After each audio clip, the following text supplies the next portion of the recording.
Olá turma, olá galerinha. Hoje nós vamos dar continuidade ao nosso estudo de trigonometria, agora sobre a relação fundamental da trigonometria. Estamos iniciando uma jornada sobre a relação fundamental da trigonometria de medidas algébricas básicas, derivadas do seno, cosseno e da tangente. A partir das tabelas, vamos compreender o que é a relação fundamental da trigonometria. Vejam só, galerinha, vamos observar esta tabela no quadro 1, onde está demonstrado aí, vocês devem estar percebendo, você tem os ângulos de 0, de 30, 45, 60 e 90 graus. Então, tirando o ângulo de 0 e o de 90, você tem 30, 45 e 60, que são os ângulos notáveis que nós já fomos apresentados. Então, o que é que a gente vai fazer nessa tabela aí? Vamos preenchê-la, né? Está querendo saber aí o seno de cada ângulo desse aí, o cosseno e em seguida ao quadrado. Então, vamos lá, ó. O seno de 0 é 0 mesmo, né? Todos nós conhecemos. O seno de 30 é 1/2, está lá na tabelazinha. O cosseno de 45, raiz de 2 sobre 2. De 60, raiz de 3 sobre 2. E o seno de 90, evidentemente, é 1, né? Aí vamos inverter agora. O cosseno de 0 é 1. De 30, raiz de 3 sobre 2. De 45, raiz de 2 sobre 2. De 60, meio. E o cosseno de 90 é quanto? Só pode ser 0. É inverso, né? O inverso do seno é o cosseno. Agora vamos calcular o seno de alfa ao quadrado. Como é que eu faço isso? É só enquadrar, né, os valores. Então, se o seno é 0, ao quadrado vai dar 0, né? O de 30, que é meio, quanto é que é meio ao quadrado? 1/4. Quanto é raiz de 2 sobre 2 ao quadrado? Raiz de 2 sobre 2 ao quadrado é 1/2. E a raiz de 3 sobre 2 ao quadrado corresponde a quanto? 3 sobre 4. 90, evidentemente, a raiz quadrada de 1 vai ser 1 mesmo. Veja só, depois vocês vão fazer as demonstrações desses resultados, que é interessante a gente aprender. O cosseno ao quadrado de 1 é 1 mesmo. De raiz de 3 sobre 2 dá 3/4. Tá? De raiz de 2 sobre 2 dá 1/2. De 1/2 dá 1/4. E de 0, evidentemente, vai ser 0. Então, só para efeito de curiosidade, você vai calcular os cálculos básicos, né? De potência e fração. Vamos ver aí qual é a soma do quadrado, do seno e do cosseno. Então, só é juntar os valores e somando, né, gente? No primeiro, 0 mais 1, que dá igual a 1/4 mais 3/4 dá 1. 1/2 mais 1/2 dá 1. 3/4 mais 1/4 igual a 1. Perceba que todos deram 1. Qual a razão? Depois nós vamos discutir sobre isso, daqui a pouco. Na sequência, vamos analisar o segundo quadro, né? Perceba aí que nós estamos com os mesmos ângulos, só que agora nós vamos tratar dos senos ao quadrado, né? Que é secante e cossecante, o seno e o cosseno, né?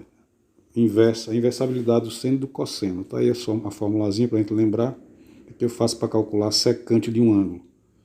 É só dividir 1 sobre o cosseno de alfa. Tá aí a tabela com todos a secante, cossecante e cotangente dos principais ângulos e também o seno, cosseno e a tangente dos principais ângulos, os ângulos notáveis.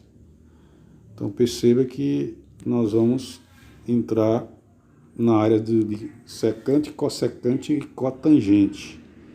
Tá, gente? Só para a gente relembrar aquilo que nós já vimos em outras aulas.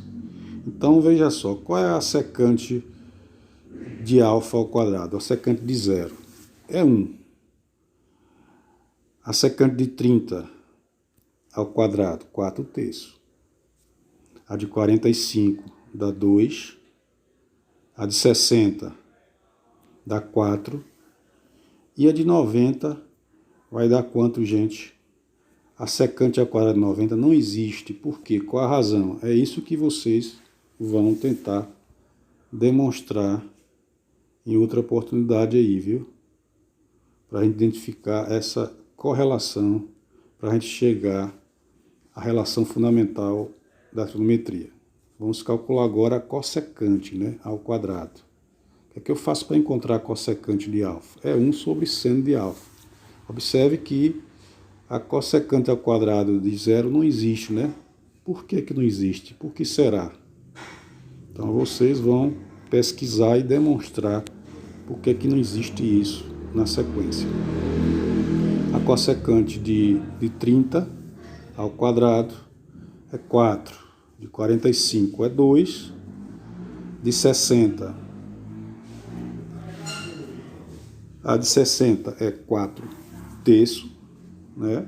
E a de 90, existe ou não existe nessa correlação? Existe sim. Tá? A cossecante ao quadrado vai ser 1. Agora nós vamos calcular a tangente, que nós não tínhamos calculado ainda, né? A tangente ao quadrado. A tangente de 0 ao quadrado é 0, de 30 é 1 terço, de 45 vai ser 1, né? A de 60 vai ser... nós estamos falando de tangente, né? Tangente ao quadrado. Vai ser 3. A tangente de 60 ao quadrado vai ser 3.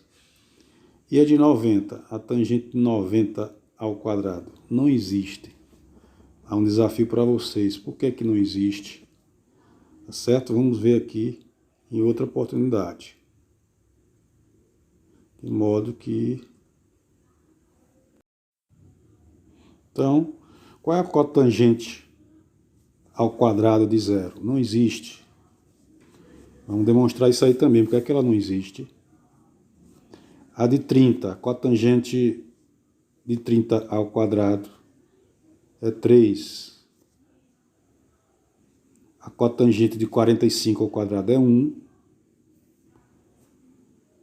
A cotangente de 60 ao quadrado vai ser quanto? 1 terço.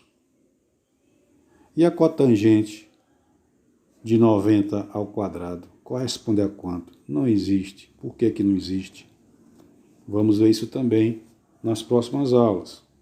Vocês procurem também identificar e demonstrar para a gente melhorar o nosso aprendizado. Vamos agora somar a secante ao quadrado de cada ângulo mais 1. Então vamos lá. Secante ao quadrado, 1 mais 1 está igual a 2.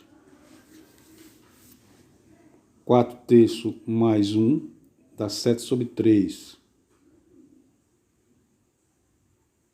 De 45, né? 2 mais 1 é igual a 3. De 60,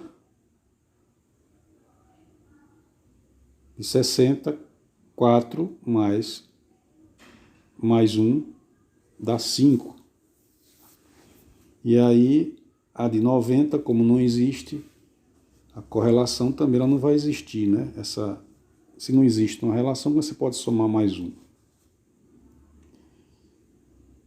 Agora vai ser a cossecante ao quadrado mais 1. Observe que a de zero não existe, né? Você vai somando novamente. Você vai pegar a coluna de um lado e a coluna de outro e somando. 4 mais 1 dá 5. 2 mais 1 dá 3. Nós estamos falando de cossecante ao quadrado. 4 terços mais 1 dá 7 sobre 3. E 90, cossecante de 90 mais 1 dá 1 mais 1 dá 2.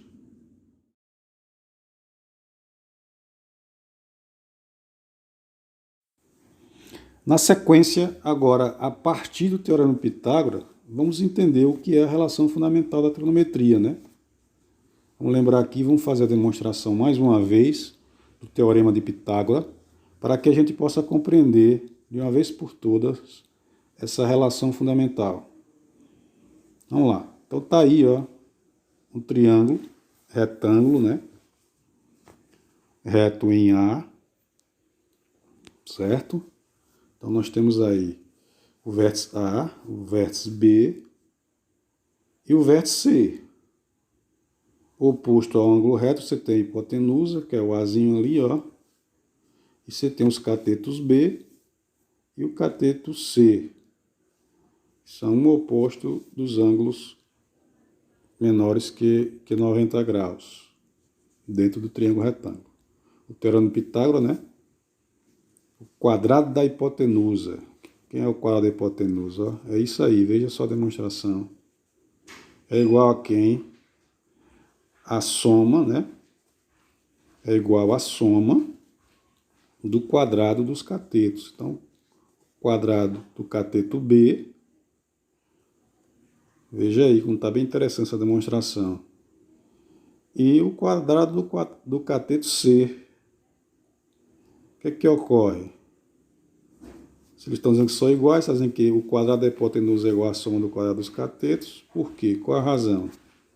Então perceba que todos os quadrados do cateto B, eles cabem dentro do quadrado da hipotenusa.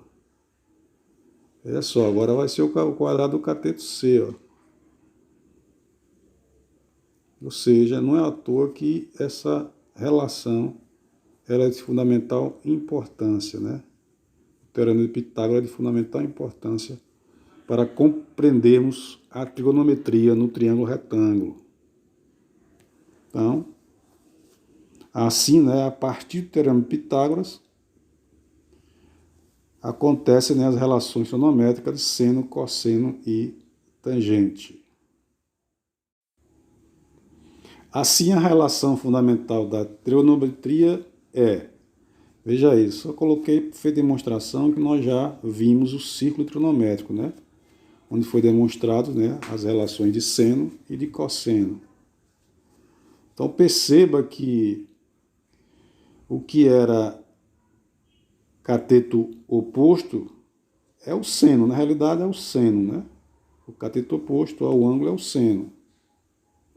E o cateto adjacente a esse mesmo ângulo é o cosseno, tá? Então, e o lado oposto ao ângulo reto, evidentemente a hipotenusa, que ele tem valor 1 dentro do círculo trigonométrico. Então perceba que com base no triângulo retângulo formado, vamos aplicar os fundamentos do Teorema de Pitágoras. Então, o quadrado da hipotenusa é igual à soma do quadrado dos catetos. Quem são os catetos? Seno mais cosseno ao quadrado, que vai ser igual a 1, ou seja, o seno do ângulo ao quadrado mais o cosseno do ângulo ao quadrado vai ser igual a 1. Então, esta é a relação fundamental da trigonometria, tão aplicada no estudo de trigonometria. Perceba só para efeito de comparação. Ó. Na sequência, vamos ver dois exemplos para ver como é que funciona essa relação fundamental.